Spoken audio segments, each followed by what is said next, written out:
Hello students, welcome back to my YouTube channel. जैसा कि आप सबको पता है, कल है आपका क्लास 12th इकोनॉमिक्स का बोर्ड एग्ज़ाम और आज हम बात करने वाले हैं लास्ट डे टिप्स की जो आपको 90+ स्कोर दिलवा सकती हैं। यस, अभी भी टाइम है, स्मार्ट रिवीजन करके आप एग्ज़ाम में टॉप कर सकते हैं। तो चलो जल्दी से स्टेप बाय स्टेप सब कवर कर लेते हैं।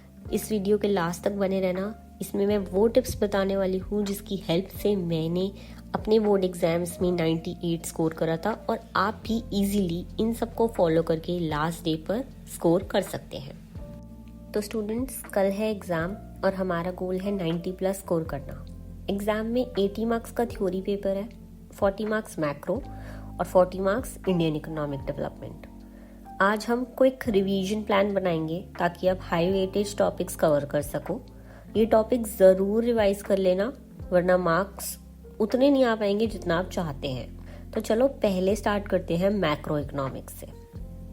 मैक्रो इकोनॉमिक्स में 40 मार्क्स हैं और आज लास्ट डे है, तो फोकस करो हाई वेटेज टॉपिक्स पे। जैसे कि फर्स्ट टॉपिक है national income and related aggregates. ये 10 मार्क्स के लिए है। इसमें 6 मार्क का न्यूमेरिकल प्रॉब्लम फॉर श्योर आएगा ही आएगा, हमेशा से बोर्ड का पैटर्न रहा है। 6 मार्क का एक न्यूमेरिकल नेशनल इनकम से आता है और वो काफ़ी लेंदी होता है। तो जितना आप प्रैक्टिस कर सकते हो न्यूमेरिकल्स उतना प्रैक्टिस करो ताकि आपके लिए वो अटेम्प्ट करना ईजी रहे।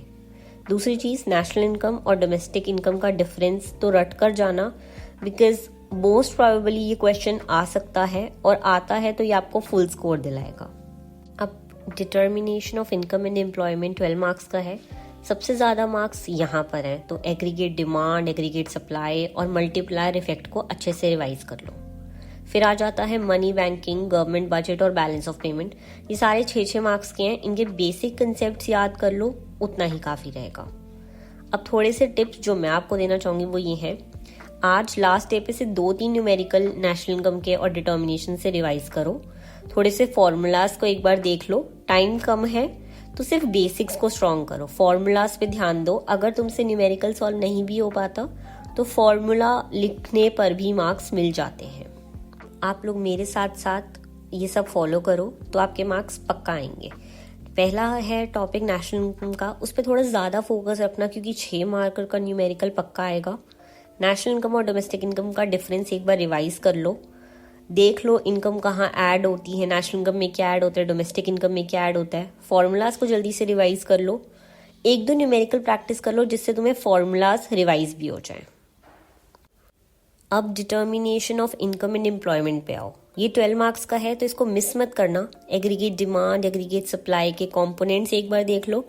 मल्टीप्लायर इफेक्ट बहुत इंपॉर्टेंट है, फॉर्मूला अच्छे से याद कर लेना। इक्विलिब्रियम लेवल का एक न्यूमेरिकल आज जल्दी से रिवाइज कर लेना। अब एक लास्ट टिप, आज सिर्फ एक न्यूमेरिकल मल्टीप्लायर पे सॉल्व करो और ADAs का कॉन्सेप्ट याद कर लो।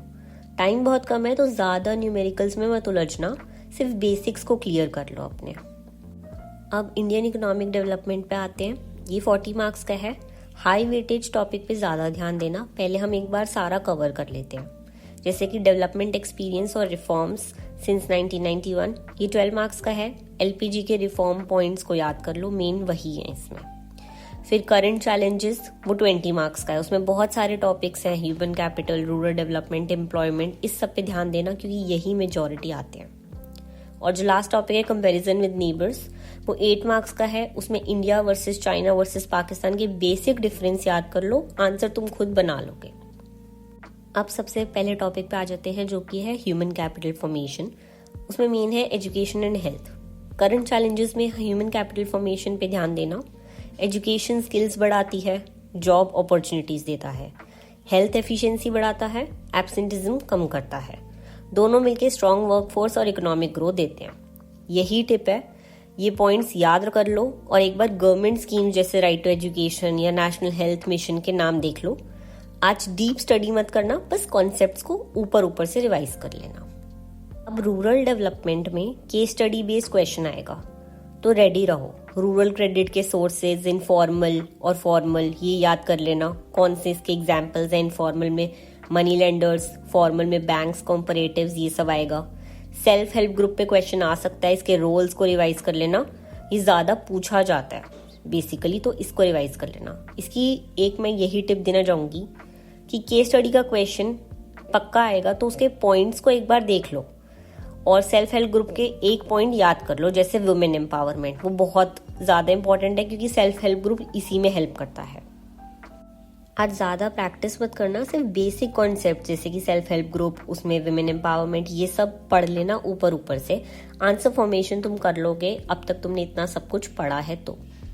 नेक्स्ट आ जाते हैं एम्प्लॉयमेंट के टॉपिक पे। इसमें टाइप्स ऑफ अनएम्प्लॉयमेंट बहुत ज़्यादा इंपॉर्टेंट है। 3 तरह की अनएम्प्लॉयमेंट होती है, डिस्गाइज्ड, सीजनल, स्ट्रक्चर। इन तीनों के डिफरेंसेस अच्छे से याद कर लेना। इसमें यही टिप है कि 3 टाइप्स की डेफिनेशन और इनका एक एक एग्जाम्पल, सिर्फ ये याद कर लो। ज़्यादा टाइम नहीं है, लास्ट डे है, कल पेपर है, तो सिर्फ कॉन्सेप्ट्स को क्लियर रखना। अपने खुद एग्जाम्पल्स बना के भी लिखाओगे तो भी चलेगा, पर डेफिनेशंस, बेसिक डिफरेंसेस ये एक बार ज़रूर रिवाइज कर लेना। अब हम कुछ ऐसी चीज़ें देख लेते हैं जो तुम्हें एग्जाम से पहले ज़रूर करनी चाहिए, और मुझे लगता भी है कि तुमने ये सब करा होगा। एक फुल लेंथ पेपर अटेम्प्ट करने का टाइम अब तो नहीं है, तो पास्ट पेपर के इम्पोर्टेंट क्वेश्चंस को देख लो।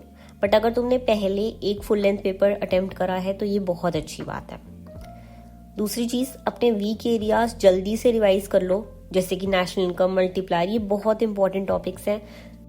शॉर्ट क्वेश्चंस यहाँ से आएगा ही। नेशनल इनकम या मल्टीप्लायर का एक न्यूमेरिकल पक्का आएगा, तो ये ज़रूर देख लेना। लास्ट टिप मेरी यही है कि फॉर्मूलाज, डेफिनेशंस, डायग्राम्स एक बार ऊपर से देख लो, ये ज़्यादा मार्क्स दिलवाते हैं, तो इनको रिवाइज करना बहुत इंपॉर्टेंट है। ये सब चीज़ें रिवाइज करने के बाद स्ट्रेस मत लेना, रात तक ये सब रिवाइज करके टाइम से सो जाना। बस इतना काफ़ी था आज के लिए। इतना पढ़ लोगे तो तुम इजीली अच्छे से 90+ स्कोर कर सकते हो। अब मैं कुछ ऐसी चीज़ें बता रही हूँ जिन चीज़ों को फॉलो करके मैंने 98 स्कोर करा था। अगर तुम लोगों ने ये पॉइंट्स करे हैं तो वेल एंड गुड, नहीं भी करे तो तुम अपने ऊपर कॉन्फिडेंस रखो, तुम स्कोर कर लोगे।